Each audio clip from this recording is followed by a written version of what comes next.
Ladies and gentlemen, please Welcome to welcome. Charlene's Talk Show. Good afternoon, ladies and gentlemen. We have our guest, the one and only Charles Robert Darwin. We're happy to see you, Mr. Charles Darwin. How are you? I am very fine. By the way, thank you for inviting me to be one of your guests in the show. We are honored to be with you today, Mr. Charles. We want to know about your life, especially in the theory of Darwinian revolution theory. This is a little view about my life. Back then, I wanted to be a physician, but I really hate the sight of blood, so I guess it's really not for me. In my college days, I went to Cambridge to study beetles, but just like a regular student, I also skipped a lot of lectures. I earned a gentleman's C's and graduated at 22 with no direction in life, just a huge collection of beetles. My family sent me to South America on a ship called the HMS Beagle. I'm not really fond of sea travel, that's why I was seasick for the entire 5 years. I was just a mere collector before that turned into an extraordinary theorist. When I was in the ship, the Voyager gave me time to read the geological theories of Charles Lyell and to think about gradual change over long ages. Oh, how interesting is that? But let's continue the life of Charles Darwin later. We will be back in a few minutes.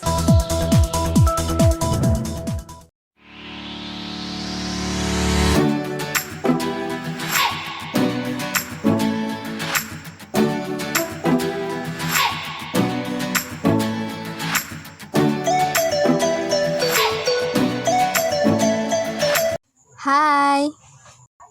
Did you know that Charles Darwin studied at Christ's College, Cambridge? Yes, you're right. Charles Darwin studied at Christ's College, Cambridge on 1828 to 1831. Maybe many of you are curious about Christ's College, Cambridge. Let's see. Come and join us to this journey. Christ's College, Cambridge is a constituent college of the University of Cambridge. Academic excellence continues at Christ, with 91% of students in 2013 gaining a first-class degree or number second. This is significantly higher than the university average of 70%. So, this is a great gate of Christ College. The gatehouse on St. Andrew Street is the main entrance and highly visible to tourists and shoppers in the city.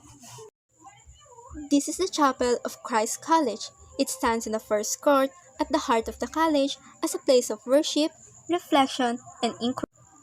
This room is actually the room of Charles Darwin. It is now called the Darwin Committee Room of Christ College to prepare for the anniversaries of college most famous alumnus. Christ College, Cambridge also has a fellow garden. It is the center of the college, and the present garden was laid out in 1825. This is where the student can hang out or even to relax. So, do you wish to be part of our college community? Come and don't hesitate. The enrollment period is still ongoing. You may contact us on the given details below. Christ College, Cambridge is happy to serve you.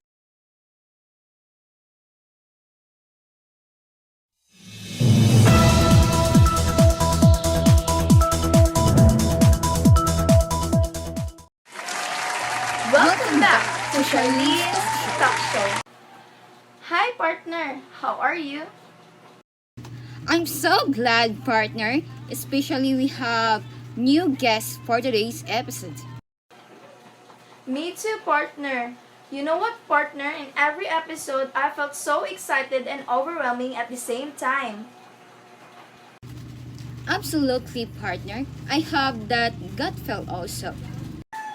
So, what are we waiting for, partner? So, let's continue for today's episode. Darwinian Revolution 2. There was this one time that I saw a volcano and felt an earthquake. Thanks to that Voyager, I got to live through Lyell's theory of how geological changes happen. While looking around, I found fossils of species that look like a giant sloth, one like a capybara, and the other is like a giant armadillo. After I saw those, I thought, what if these giant creatures did not just coincidentally look like a modern animal? My access to hundreds of specimens from similar looking species that live close for each other, finches became my absolute obsession. If you read a book about history, we all know I developed the theory of evolution by natural selection, right? So when I got back to London, I wrote up the meticulous field notes and published the zoology of the voyage of HMS Beagle in volumes from 1838 to 1843. That book made me a member of the London Scientific World, and also they made me the leader of it. I even sent the specimens to naturalists. My friend John Good would help me confirm that his finches were actually different species. I read the essay about the principle of population by a cranky reverend named Thomas Robert Malthus. I also reasoned that living beings compete over resources and only the fit for a given region survive. By that time, I was also busy performing Victorian gentlemaness. And since that age of mine was still young, of course I want to get married.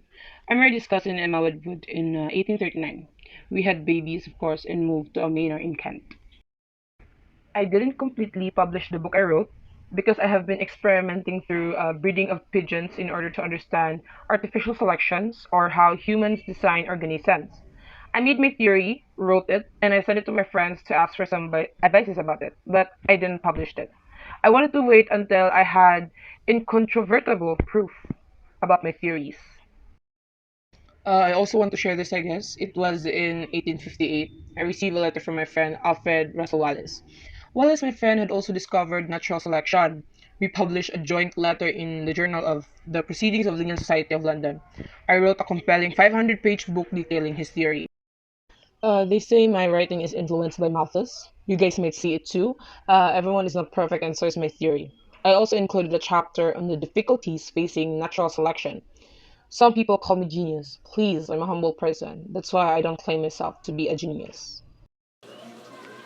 Do you have any problems of your theories before? Well, there was a lot of temptations before, but I still focused on what I knew, which is the variation in beetles, finches, pigeons, barnacles, and fossil animals. My theory is backed by so much evidence accounted for how new species evolve. I united many branches of natural history into a single synthetic theory. Also, most probably, my skills as a writer is one of the reasons why my name eclipsed with Wallace. Wow, we have a lots of learning about the Darwinian revolution too. Thank you for that, Mr. Charles.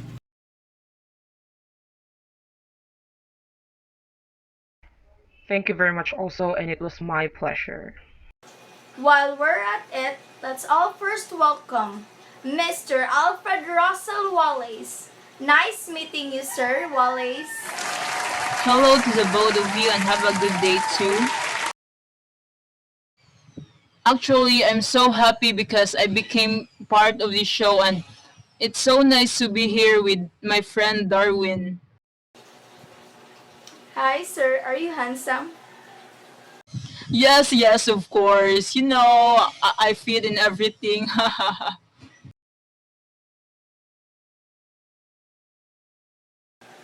Of course, and that is so cool. Sir, we heard before that you invented lots of technology way back 19th century. We would like to hear about this to you, sir. Yes, of course. It's my pleasure to share it with you all. So, as you know, I am an inveterate inventor. I delight in elaborating of contraptions that often do not work as intended. What do you mean about that, Sir Wallace? So let me tell you about my life story and how I joined Charles Darwin in developing the Darwinian Revolution too. Life is not that much interesting, but anyways, I was born in a family that was financially unstable. Back in my teenage years, I quit school to work with my brother surveying canals. 4 years later, I decided to teach, and that's when I read about Darwin's details of his American voyage, and I became a lifelong fan. Then I met Henry Walter Bates and we became science besties and decided to figure out how evolution works in order to apply that knowledge to human society and save people from greed and individualism. We went to Amazon from 1848 to 1852 to collect specimens for museums in London before I set off back to England. On my journey to England, my boat containing the specimens caught by the fire and sunk. I was very devastated as I watched all of my hard work sunk into the dark waves. I stayed there for 10 days until I was rescued. That tragedy didn't make me give up on collecting specimens. Even in debt, I collected specimens to pay for my bills, but this time in Southeast Asia. While I was traveling and collecting specimens from different countries like Singapore, Indonesia, Malaysia, I observed that the different environments seem to produce different populations of organisms, perhaps even new species.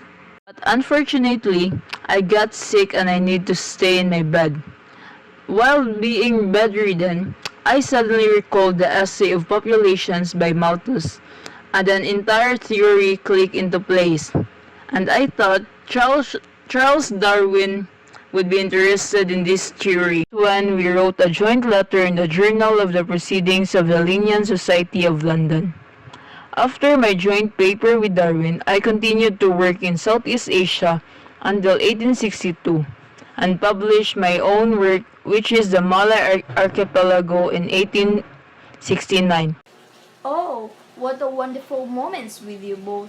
And I am so happy with that because you are both here to discuss and to tackle about the Darwinian revolution too. Yes, thank you so much, and we hope that you will be back again to our talk show soon. Once again, Charlie's Talk Show. Goodbye everyone and have a great day and live a happy life.